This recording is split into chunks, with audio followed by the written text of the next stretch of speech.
Join me for a conversation where my guest and I discuss using Dungeons and Dragons in therapy. Welcome to DiceGeeks.com Tabletop RPG Show.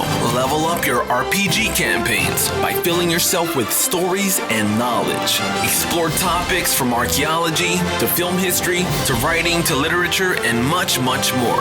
This is DiceGeeks.com Tabletop RPG Show.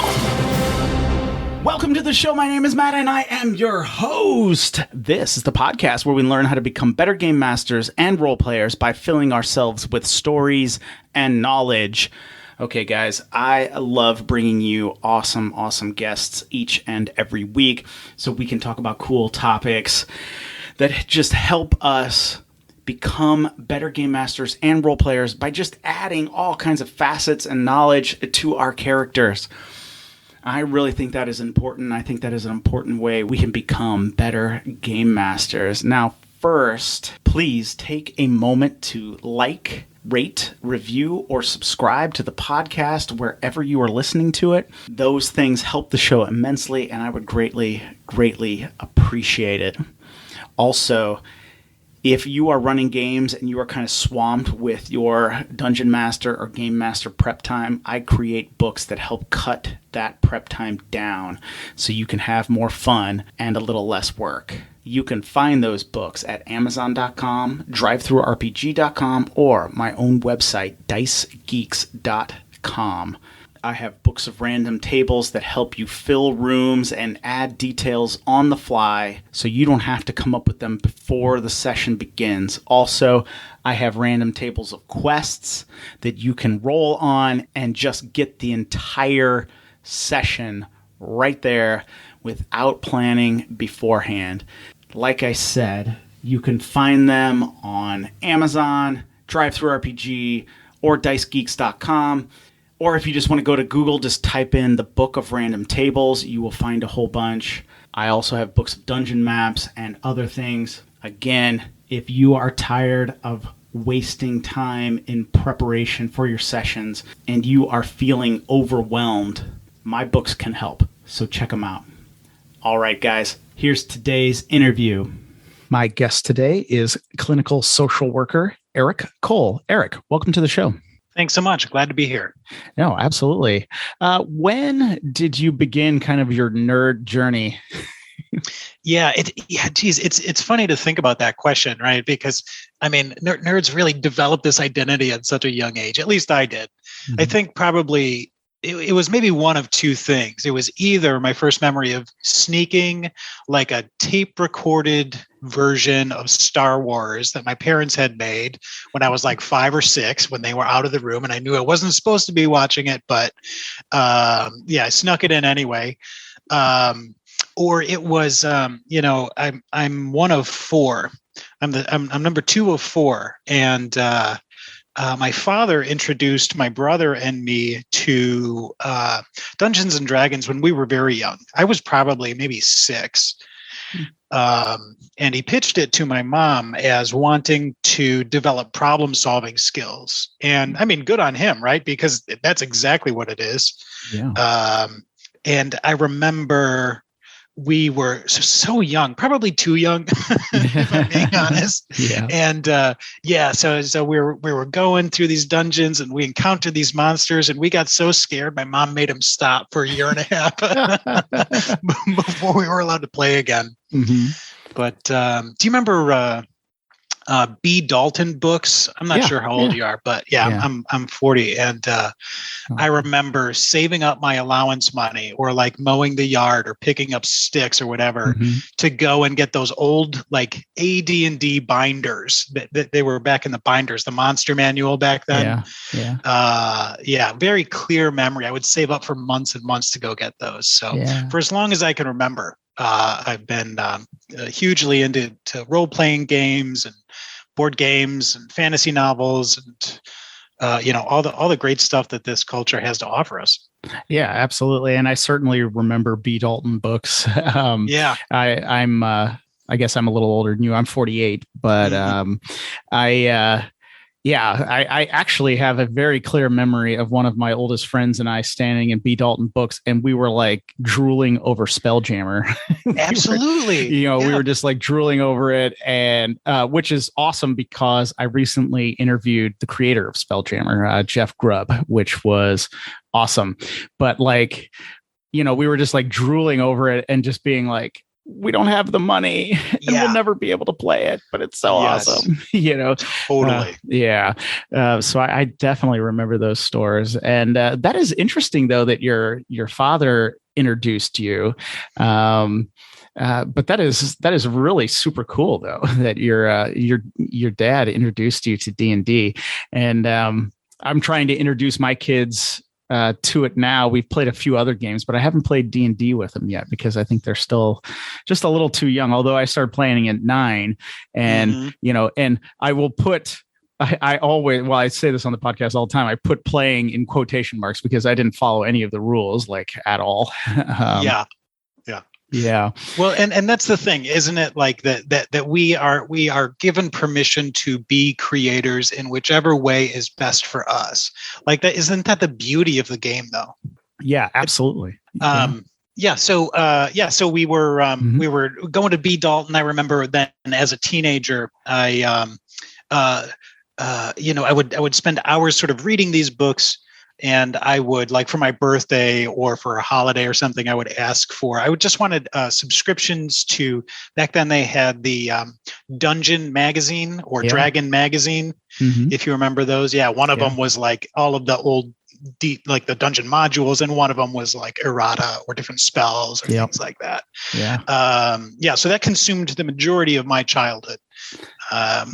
Great memories. It's a great sort of way to experience life growing up. And of course, this was all pre-internet. We didn't have all of the stuff that we have now. So, kind of lived and died by the things that we could get our actual physical hands on.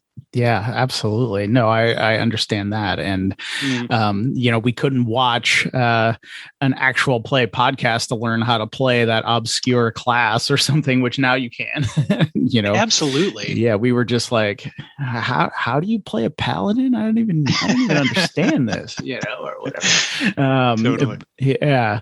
Well, that's really cool. What do you think it was about Dungeons and Dragons that just kind of captured your imagination? I sometimes think about this of like, I think about, so I'm a therapist. I'm sort of trained as a cognitive therapist. Cognitive therapists help people to understand their interpretations of themselves in the world. And I think about the systems of thinking that we can create for ourselves. And role-playing games, whether it's, Cthulhu or D&D or at any game that's out there, Lord of the Rings game, the Wheel of Time, that's on TV now. I think it invites us to consider more than we had thought possible. And so growing up in the suburbs outside of Chicago, in my small community, my life was pretty predictable, except that, once a month or whenever we had one of these like D&D sort of party sleepover things as a kid, suddenly all bets were off and imagination was sort of there for the taking. And you sort of got to be a part of a story, something larger than yourself or larger than the community that we were growing up in. And, I think not only, and I know we'll talk about this in a little bit, but not only is that valuable for adults, but also for children too, to help them think about themselves in the world and the kind of impact that they would like to make and the choices that we make. And of course, I wasn't thinking this when I was 7 years old, but I think I fell in love with the idea of sort of endless possibility. And the game was as fun as your imagination could make it. Yeah, absolutely. And I think also, like, for me too, I said I was 9 when I started playing, and then it just spiraled out of control from there, right? Like, D&D to Marvel superheroes to Star Frontiers and, the Star Wars role-playing game by West End Games, just kind of all, just spiraled out of control. I think one thing that, like, other than I was a very imaginative child anyway, and I loved kind of exploring different worlds and kind of fitting into somebody within that world. But I also love the agency, right? That. Yeah. I'm a kid, at 9 years old or whatever. My mom and dad told me basically almost everything to do. Right. But in the game, right, I was an adult, and a powerful one usually, right, who had agency to say, let's save the orphanage, to all the way to the other spectrum to say, let's burn down the inn, right? I had all of that agency. And I just remember thinking that was just incredible. That's an awesome point. I guess I didn't really think about that. Most of my work is with adults, but certainly I have many colleagues who work with children as well. And of course, right, for a kid to be able to think about how they're able to influence the world around them and the choices that they make. That's a great point. I love that. Yeah. And I mean, I guess then, did you branch out from D&D as well? Did you play other games? In college, I started to a little bit more. Okay. I had a roommate who was from Ireland, and he was a big fan of the Cthulhu game. So we would play lots of Cthulhu.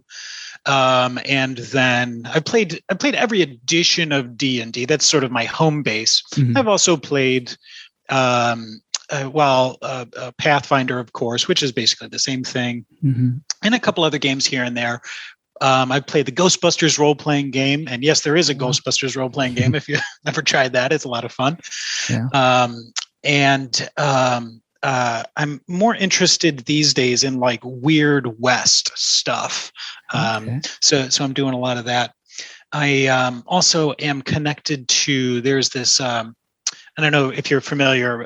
There's this rabbi actually in Chicago. I'm not Jewish per se, but there's this rabbi Menachem Cohen, who is his whole spiritual direction thing is about use of games and geek culture in that, and he has some really interesting games that he's using that I'm starting to explore a little bit too, just from some of our conversations.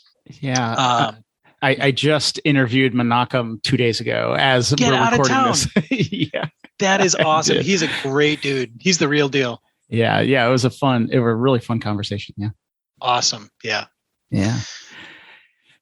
So he's doing some very interesting stuff with a lot of the games that kind of come out of the Powered by Apocalypse kind of a strain thread. I don't know exactly what to call it, which I haven't talked too much about on the podcast because I'm kind of new to those games as well. I had obviously been with D&D and some of the more mainstream kind of Star Wars, and just been learning about Powered by Apocalypse over the last few years. Yeah.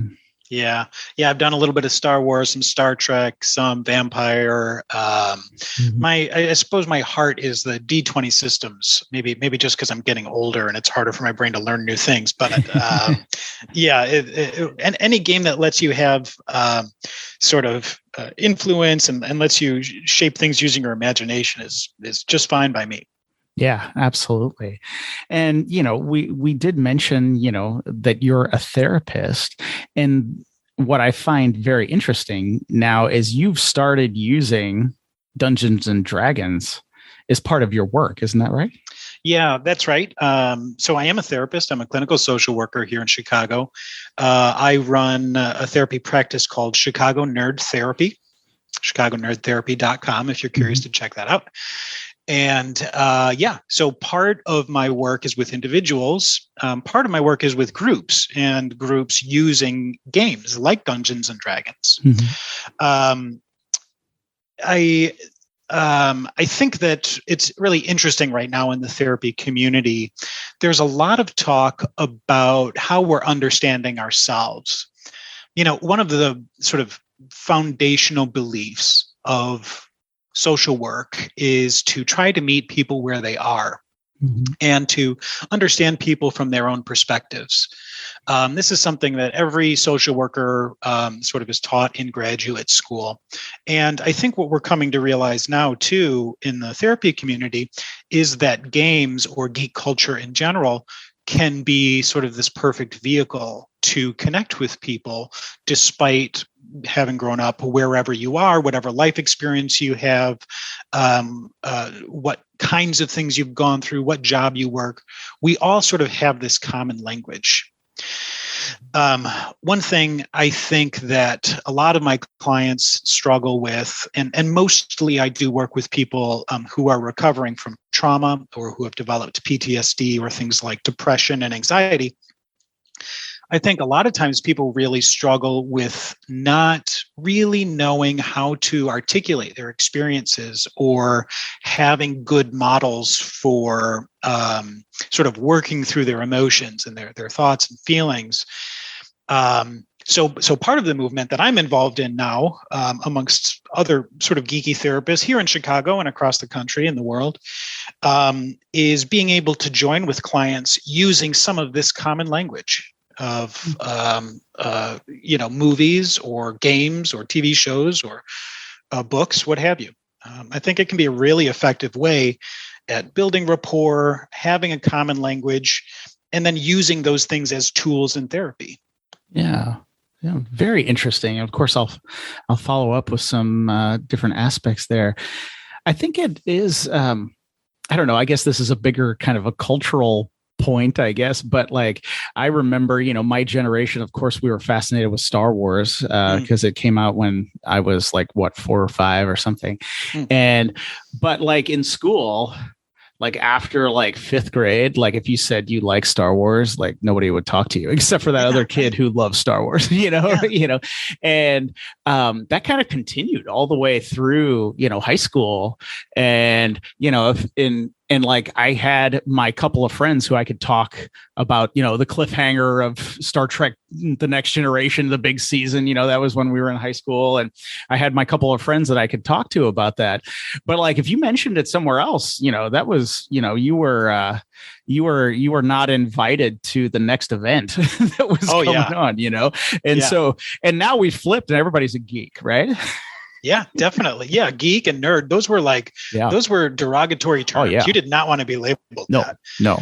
And I love now how we are able to reclaim that identity, right? That this is something to be proud of. I just love that. And I really, sort of invite and encourage people to embrace that, because that I genuinely believe that nerds and geeks and weirdos are like the most interesting people in the world, and have so much to offer. So it is truly my pleasure to work with people, who want to do this kind of work. Yeah.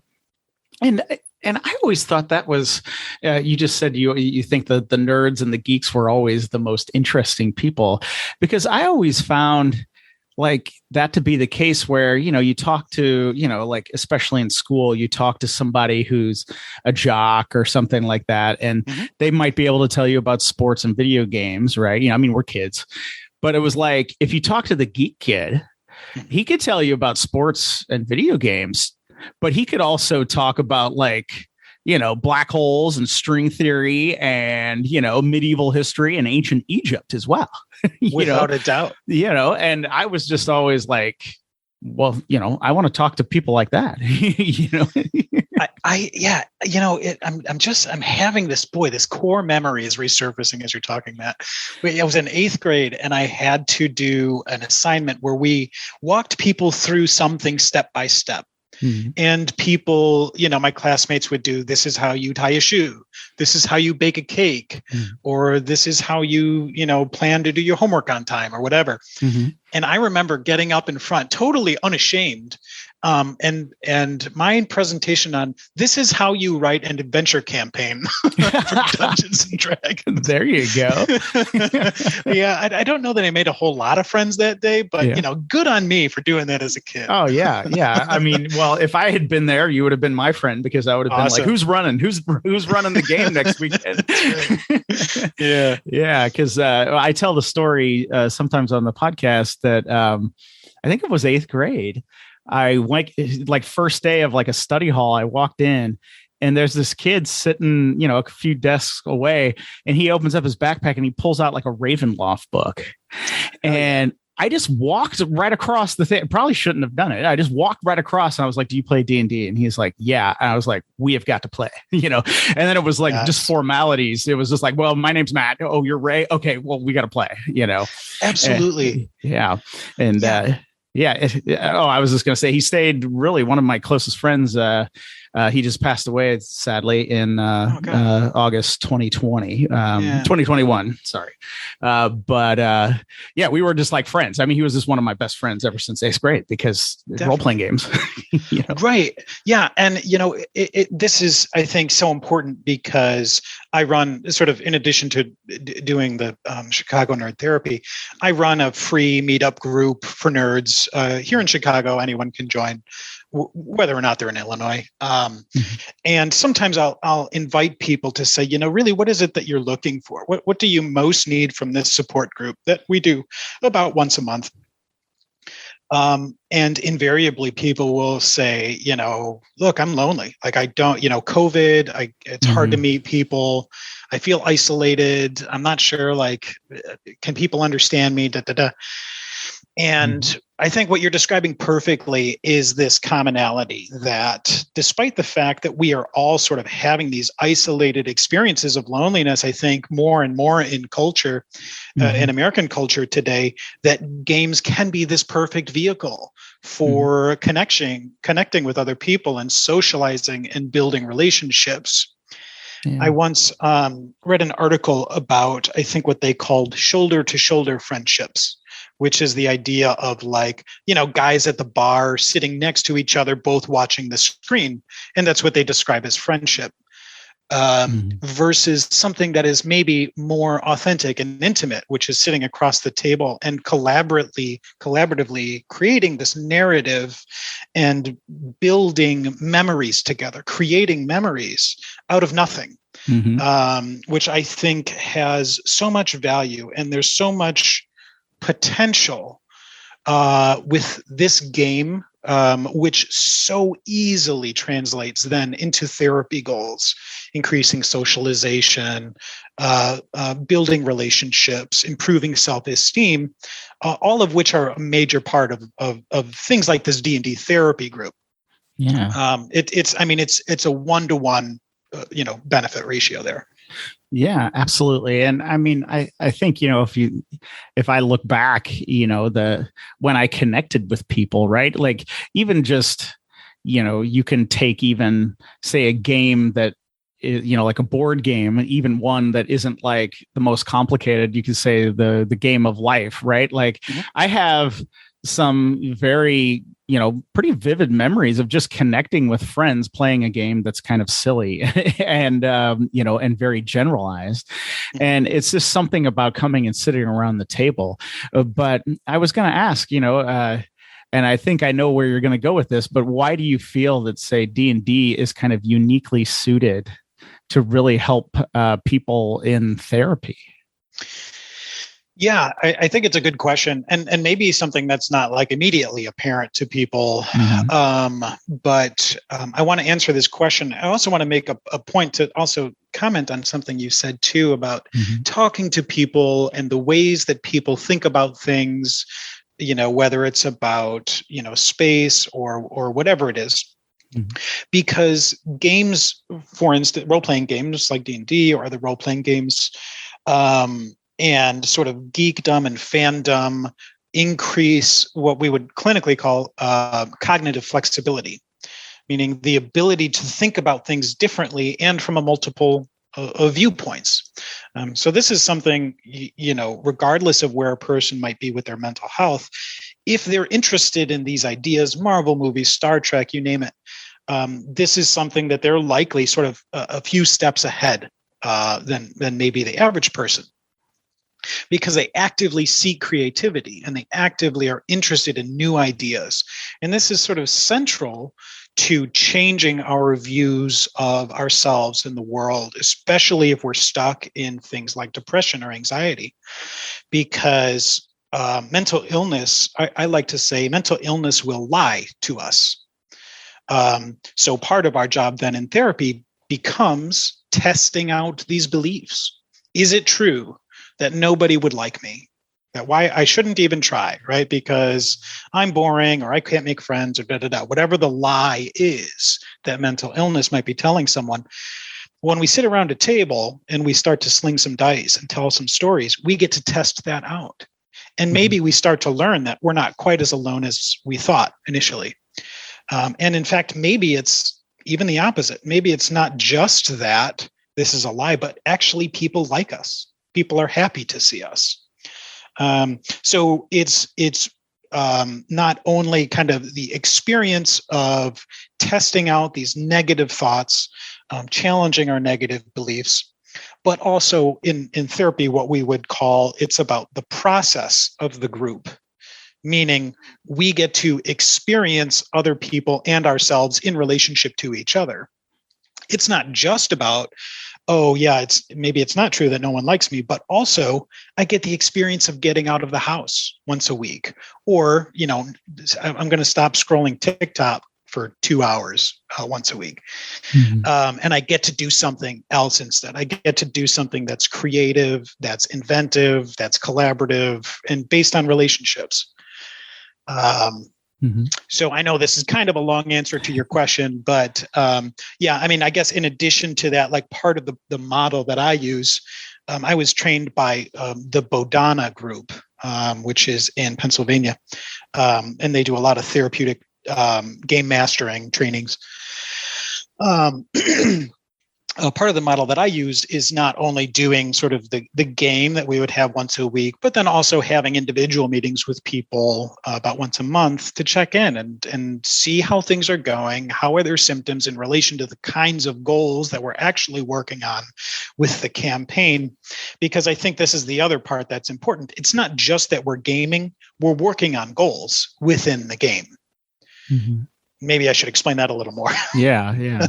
Yeah, right. So for instance, let's say I'm working with someone who has had a difficult childhood and struggles with sort of relationship issues with one of their parents.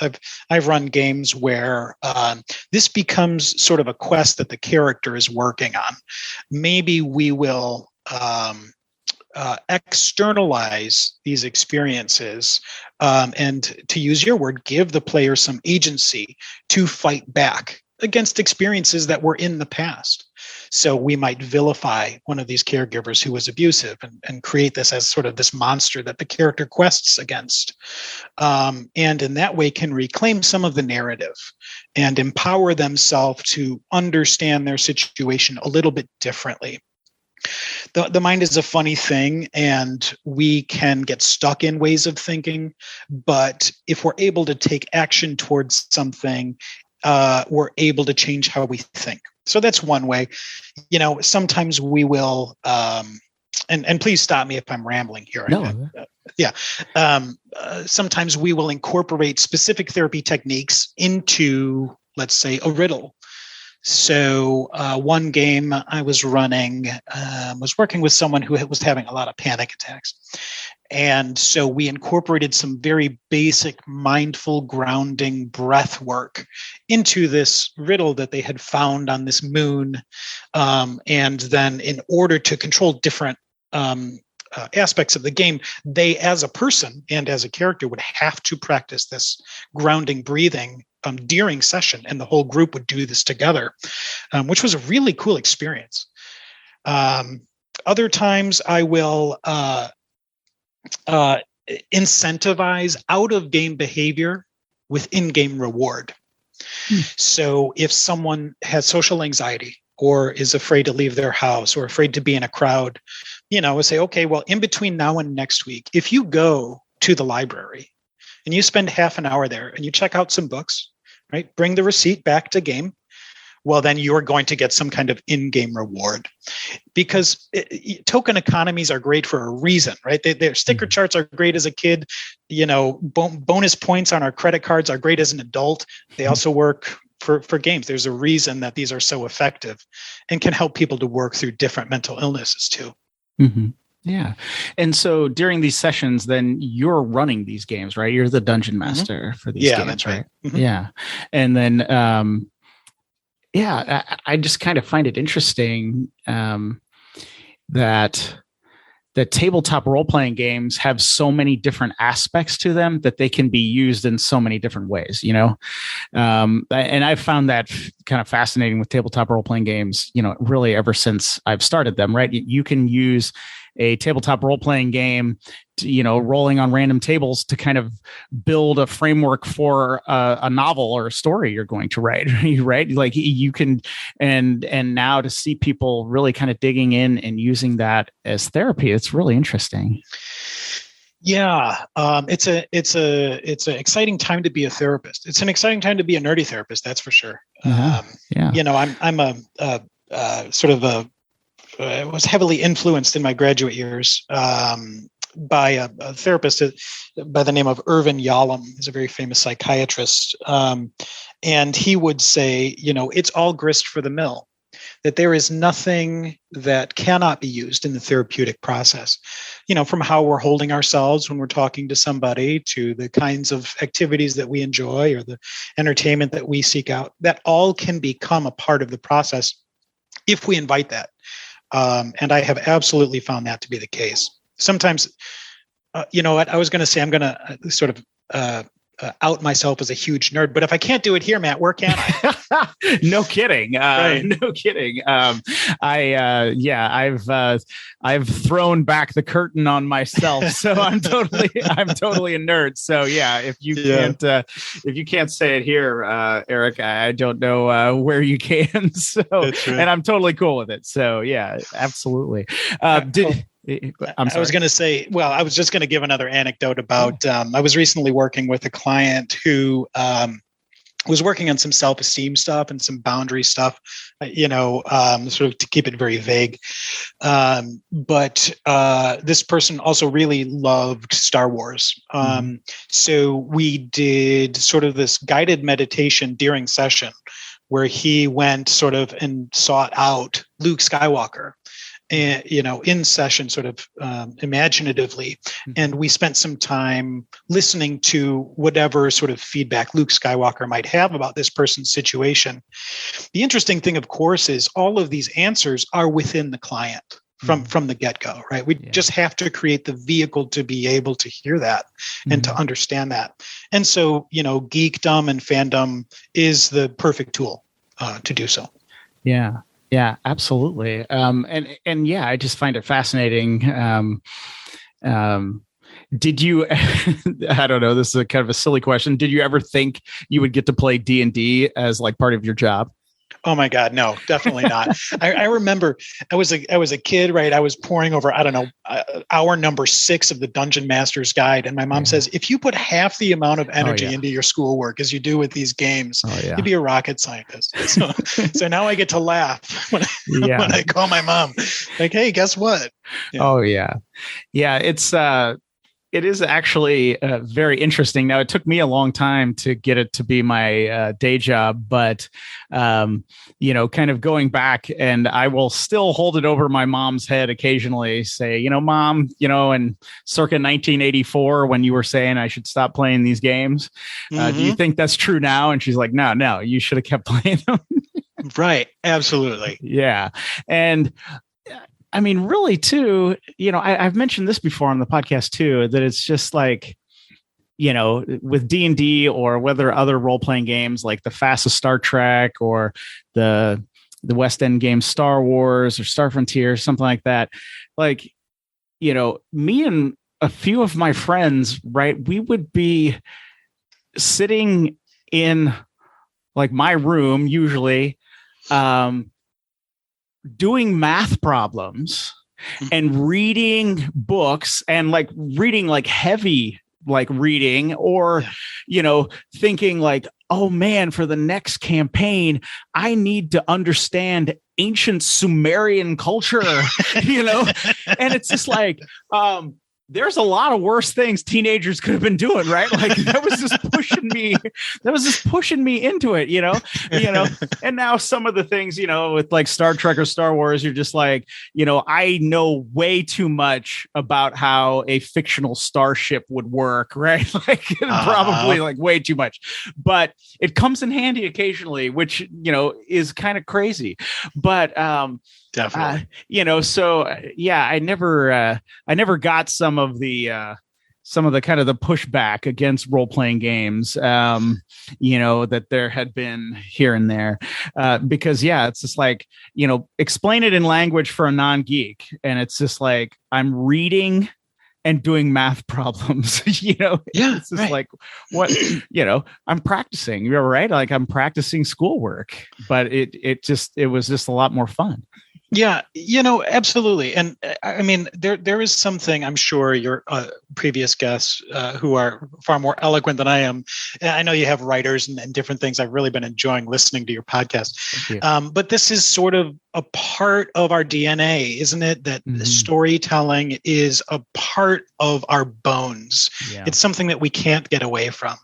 And I think that we are at our best when we really engage in that process, because we get to understand parts of ourselves that we might not experience in our day-to-day, going to work, riding the train, making dinner, whatever else. We can understand truths about ourselves and about other people and create relationships when we give ourselves permission to do this.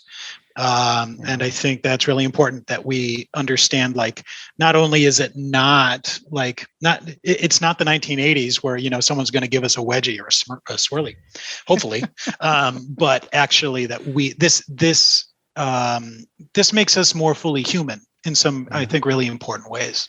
Yeah. And obviously you're right. And it's a huge question as to why we love stories so much, but we are just so drawn to stories and just talking, like you said, when I interview writers, and obviously I'm a writer myself, and I, wrote a novel and hopefully we'll write more. And, and it's just something in us. And I think we're less if we're not telling our own stories. We get to, exactly. Consume a lot of stories these days, right? We have, in the history of the world, we've never had access to more stories, right? Between Netflix and Amazon Prime and the books, right? You just we have a fantastic library system here where I live. We just go and you can get like any book, right? Like you can just almost get like any book. Yes. And so we have access to a lot, but I think we're missing a piece if we're not involved in telling stories of our own. I really believe that. Yeah, telling stories of our own. And I think sort of the process of sharing stories together is really important too. Yes. Yeah, I totally agree with you. Well said. Yeah, thank you. And I think that aspect of sharing stories, right, is just so important, right? Of course, I have, 4 children, and one of the things that I think about is, connecting with them through stories that, we'll be able to share in the future, right? That, you remember that one time we went to this certain creek or whatever, and remember that, so-and-so fell in, and that's a big thing, but that's a story that we all share, and it draws a connection. And of course, I could pull out my phone and message, like 5 friends, like 1 or 2 words, and they would write back paragraphs of a game session that we had like 20 years ago, right? Because it just lives in our memory. And if I just mention, Sir Durganmore, meaningless to everybody, but like 5 friends would be like, oh my gosh. And they would just they could send me paragraphs or memes of all this stuff of what happened during that one session or whatever. And I just think it's so awesome that that we can share stories like that and have memories with people. Absolutely. Yeah. And fun memories. And, it brings us joy. I remember I was in a campaign once for many years with some very close friends when I lived in New York. Mm-hmm. And there was a druid who sort of had fallen off a cliff and had cast this spell and had grappled onto something and swung. And it was this huge acrobatic cinematic experience. And afterwards, I had this realization that I didn't remember talking about casting the spell. What I remembered was the mental image of that. I can see this druid swinging through the air and doing all these amazing feats, but I don't remember the conversation about that. I remember the movie of it. Yeah. Isn't that so interesting? I love that. And I love that it helps to kind of create these positive moments and these touchstones and these inside jokes and connections. It's tremendous. Yeah, absolutely. And I have, similar memories in that as well, that you just play the movie in your head, right, of mm-hmm. that session, because it was so vibrant and that is just I don't know, it is just amazing. And I just thinking kind of along those lines, I mean, I was thinking just how uniquely suited like tabletop role-playing games are, because the idea, right, like you create a world with its own rules and settings. You create a character which you inhabit with their own backgrounds and likes and dislikes. So you're like slipping into somebody else's skin, right? Mm-hmm. And yes, I think those are just kind of powerful aspects, and also just like you can incorporate so many other things into tabletop role-playing games. I mean, you can add music and you can add visuals. You could have a slideshow. You could have, bits of video. You can there's just so many ways that you can take the tabletop role-playing game, even from playing it simply like a hack and slash, dungeon crawl kind of thing, mm-hmm. where you're just doing mechanics, to something to where you're actually, putting on a play and really digging into it. And I just find that it's a unique medium, if you can even call it that, because I don't know exactly where it fits, because it has so many different aspects. Yeah, it does sort of kind of defy sort of, box to be put in. And maybe that's mm-hmm. one of the things that's great about it is that it sort of defies a perfect explanation. And each person is going to bring to the game whatever they're bringing, and hopefully will take from the game whatever it is that they need, which is, I think, sort of the brilliance of group games and socialization and collaborative storytelling. I have a friend here in Chicago who does cosplay therapy. Oh, wow. And so she will, invite her clients to, adopt whomever it is that they need to, whether it's someone from Marvel or whatever. But in her work, she talks a little bit too about how people get to adopt different parts of their own identity. Mm-hmm. She works sometimes with individuals who are transgender. And what is it like to literally try on, what it would be like to be someone else, or an aspect of someone else? For someone with anxiety, what would it be like to be sort of supremely confident? Mm-hmm. If you have seen, I don't know, Lock and Key. I didn't read the comics, but I've sort of been following the Netflix show. There's a scene where a young woman sort of takes fear out of her head. And then we get to experience sort of what that world would be like for her. So I think that the parallel between the kinds of work that we're getting to do is sort of clinically lately, and imaginative work are far closer maybe than we ever really thought mm-hmm. until sort of these last 10, 15, 20 years, when this stuff is starting to come up more and more. Yeah. And I just find kind of all of this fascinating, because I think you're right, that you can work out just so many different scenarios, right? I can play the bard who is outgoing and can talk to any person he meets. I can talk, play, that's maybe just totally opposite of my own personality.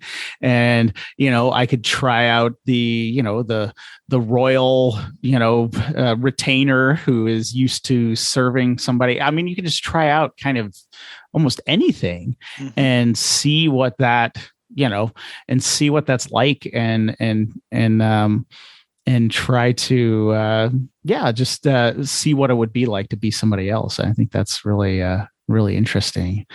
Now I do have, it's probably a little lighter question. Sure. Why do so many people make loner characters with a tragic background? Yeah, right. Yeah, that was every character in the 90s, at least. Oh yeah, yeah, absolutely. Geez, I guess I could speculate on that. I don't know. Maybe there's some sort of wish fulfillment about and I think this is part of what it means to, be American, maybe to be able to be supremely, self-sufficient and capable. But of course, it's not the case, at least in real life, that we are best in community and in relationship to one another. Yeah. But I think, let me imagine for a second, Matt, that a client brought me that question. And so it would be an opportunity to explore what that feels like in this person's life. Or, maybe there have been times that someone has been let to open up more. Sometimes I say, there really is no intimacy without vulnerability, which is a terrifying thing to consider, but is also the reality of the situation. When we're trying to build a healthy relationship, we are invited to give of ourselves to people. See, now here you said we're going to keep it light, and I keep again. Sorry about that. Yeah, no problem. Sorry, the connection kind of broke up there, and I missed a few things there. Hopefully, it's okay though. Sure. Sorry. No. It's probably my internet. I don't know what's going on. But yeah, I think you're absolutely right that that. If we're this invulnerable person, then nobody can hurt us, right?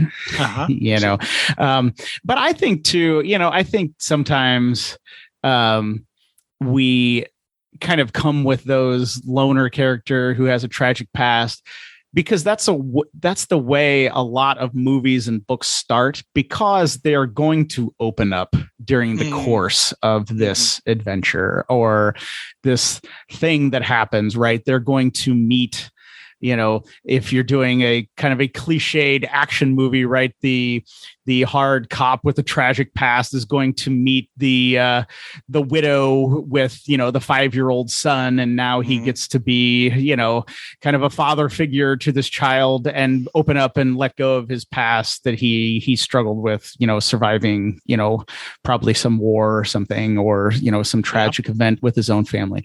And that's just a very common story. So I think a lot of times when we approach the game, I think we're thinking of characters like that, right? That we're thinking of, oh yeah, well, my favorite character, even Han Solo, right at the beginning of, sure, A New Hope, right? He's just this scoundrel who's in it for the money, but he totally changes, right? He totally changes and has a heart of gold and becomes like one of the favorite, characters of the whole thing, and a responsible general and leader and all kinds of stuff like that. But, and so I think that might be a little bit more, likely that we're just secretly want a character arc, right? We want to, bring, we respond to archetypes. Yeah.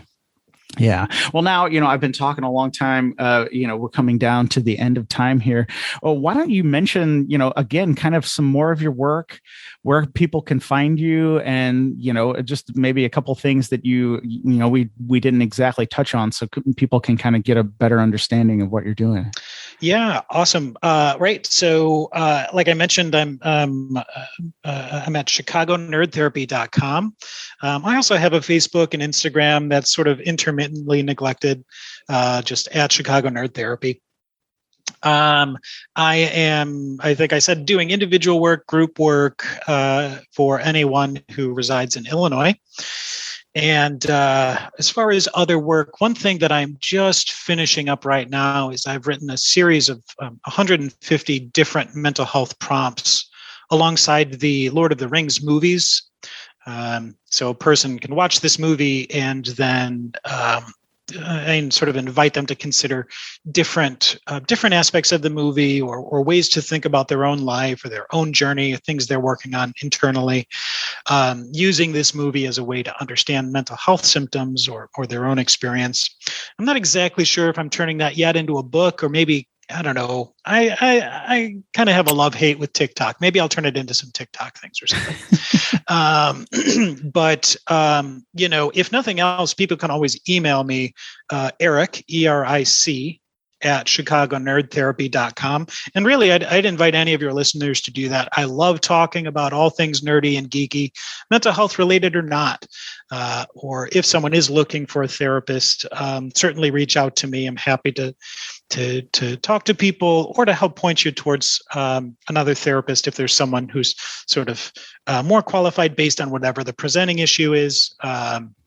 But yeah, don't be shy. Reach out. I love chatting with people. I love connecting with nerds and geeks, and love to be a part of this community. Yeah, absolutely. And I will be sure to put those links in the show notes for this episode at dicegeeks.com. So anybody who is listening right now can head over to the show notes there and see your website and a few of the other things that you mentioned, so they can get in touch. Well, Eric, it was a fun conversation, and I am glad you came on. Well, just thank you so much for being on the show today. Thank you so much. I had a lot of fun. All right, there you go, guys. I really hope you enjoyed my conversation with Eric today. As I mentioned in the show, if you head over to dicegeeks.com, I have placed links in the show notes for this episode where you can check out the work that Eric is doing. I just absolutely find it fascinating that tabletop role-playing games can be used in so many different ways, including to help people overcome some of their mental health issues. It's just amazing. So if you have an interest in his work, please check out the show notes. All right, now, guys, if you want some free stuff, head over to dicegeeks.com/free. Get 10 free dungeon maps. You'll never miss an episode of this show. No, you'll get 20 free dungeon maps and a custom 5e background and a whole bunch of other little PDFs that will help you out when you're running games. I totally misspoke there, because I have added even more free goodies to dicegeeks.com/free. All right, guys. You will also never miss an episode of this show, and each and every Friday, you'll get an email update from me letting you know what is going on in this world of Dice Geeks. If you would like to support the show financially, I could really use your help in that department, because it takes a lot of work to put these episodes together. You can head over to patreon.com/dicegeeks and learn how to support the show there. That would be awesome. Really awesome. Really awesome, guys. Okay. But anyway, I thank you so much for listening, and it is just a pleasure to come to you each and every week with an awesome new interview. So, until next time, keep gaming!